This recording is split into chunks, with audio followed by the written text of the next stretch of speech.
Hello everyone, আমি প্রিয়াঙ্কা দে টাউটিরার। এখন যে টপিকটা নিয়ে কথা বলবো সেটা আমি একটা ভাবলাম যে সব যে আমাদের ঠাকুরের অবতার পৃথিবীতে এসেছেন যুগে যুগে যুগে যুগে, তাদের নামটা একটু ডিপলি ভাবা যায়, তাদের নামের মিনিংটা কি। প্রথমে এটা রামজিকে দিয়ে স্টার্ট করি। রামের মানে কি? আমি আগের দিন একটা রামজি শর্টে বলেছি যে রামজির মানে কি। রামের মানে হচ্ছে, রা মানে হচ্ছে রাখ, রাখ মানে হচ্ছে মাটি, মানে হচ্ছে রা মানে হচ্ছে রাখ, ছাই, মানে হচ্ছে মাটি। যে মাটিতে মিশে যায় সে হচ্ছে রাম। আমরা যখন মৃতদেহ নিয়ে যাওয়া হয় তখন কিন্তু রাম রাম সত্যেই বলি। তো রামের মানে কিন্তু এটাই। পরশুরামের মানে কি? যার ভিতরে পশু আছে, যার ভিতর রামও আছে, যে যেরকম কন্ডিশনে সেরকম নিজেকে স্থাপনা করতে পারে। যেখানে রাগ দেখানো সেখানে রাগ দেখাতে পারে, যেখানে নমনীয় হওয়ার সেখানে নমনীয় হতে পারে। যার যে পরিস্থিতিতে সে সেরকম, সে কিন্তু পরশুরাম। কৃষ্ণ মানে কি? ঘন নীল। কৃষ্ণ মানে হচ্ছে ঘন ডিপ নীল। নীল মানে কি? নীল মানে হচ্ছে নীলের কোনো কালার হয় না। আমি আগেও একটা ভিডিও করে বলেছিলাম নীলের কোনো কালার হয় না। সমুদ্রকে আমরা নীল দেখি, সমুদ্রের জলের কালার কি নীল? আকাশকে আমরা নীল দেখি, আকাশের কালার কি নীল? যে যত ডিপ, যে যত ঘন তাকে নীল মনে হয়। তো শ্রীকৃষ্ণ ততটাই ডিপ, ততটাই ঘন, এজন্য তার নাম হচ্ছে শ্রীকৃষ্ণ।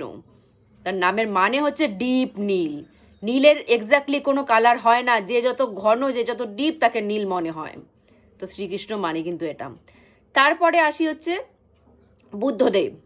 বুদ্ধ মানে কি? বুদ্ধি, আমাদের চেতনা। যে কানেকশন করবে তার বুদ্ধি বাড়বে, তার চেতনা বাড়বে, চেতনা জাগরিত হবে, বিবেক জাগরিত হবে। আমরা মানুষ রূপে দেখতে, কিন্তু আমরা মানুষ না। আমাদের যতক্ষণ চেতনা ঘুমিয়ে আছে, আত্মা ঘুমিয়ে আছে, ততক্ষণ আমরা মানুষ রূপে শুধু দেখতে। যেদিনকে আমাদের চেতনা জেগে উঠবে, আমাদের ভিতরে সোল জেগে উঠবে, সেদিনকে আমরা বুদ্ধর সাথে কানেক্ট হতে পারবো। তো সে বুদ্ধ মানে হচ্ছে বুদ্ধি, চেতনা, আত্মা, পরমাত্মা, বুদ্ধ মানে। তারপর আসি শ্রী চৈতন্যদেব। শ্রী চৈতন্যদেবের মানে হচ্ছে চৈতন্য, ভিতরের যে আমাদের চৈতন্য বসে আছে, তিনি ভিতরে বসে আছেন সোল, তাকে জাগাও। নিজের ভিতরের চৈতন্যকে জাগাও, চৈতন্যদেবের সাথে কানেকশন হয়ে যাবে। রামকৃষ্ণদেব। রামকৃষ্ণদেব মানে আমরা জানি যে রাম সেই কৃষ্ণ, একসাথে তাকে রামকৃষ্ণদেব বলা হয়। পরমহংস বলা হয়, পরমহংস তার উপাধি। পরমহংস কেন বলা হয়? পরমহংস এক রকমের হাঁস, এক প্রজাতির হাঁস, যাদেরকে এক বাটি দুধের মধ্যে যদি জল মিশিয়ে, দুধ আর জল একসাথে মিশিয়ে খেতে দেওয়া হয়, তারা ওই দুধ আর জলের থেকে জলটা ছাড়িয়ে দুধটা খেতে পারে। তো তাকেই পরমহংস বলা হয়। তো তিনি মানুষ এবং অমানুষের মধ্যে ডিফারেন্সটা বুঝতে পারতেন, যে কার ভিতরে কি আছে, কার ভিতরে কি প্রবলেম আছে, কার ভিতরে কি নেগেটিভ আছে, কার ভিতরে কি পজিটিভ আছে, সেটা সব তিনি তার চোখে ধরা পড়ে যেত। বিবেকানন্দকে প্রথমবার দেখেই উনি বুঝে গেছিলেন যে এই আমার সব থেকে বড় ভক্ত হবে। তো সে সেই জিনিসটা ক্যাচ করতে পারতো, দেখতে পারতো, এর জন্য তাকে পরমহংস বলা হতো।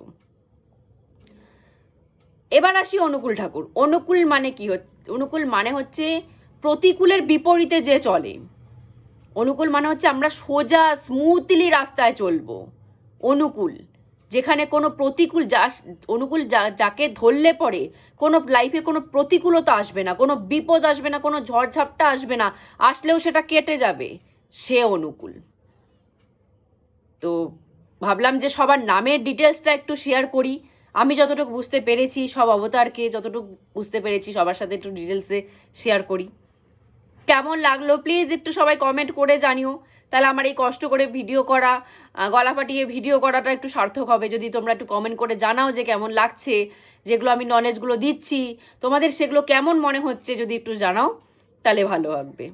আজকের মতো এখানেই স্টপ করছি। জয় গুরু।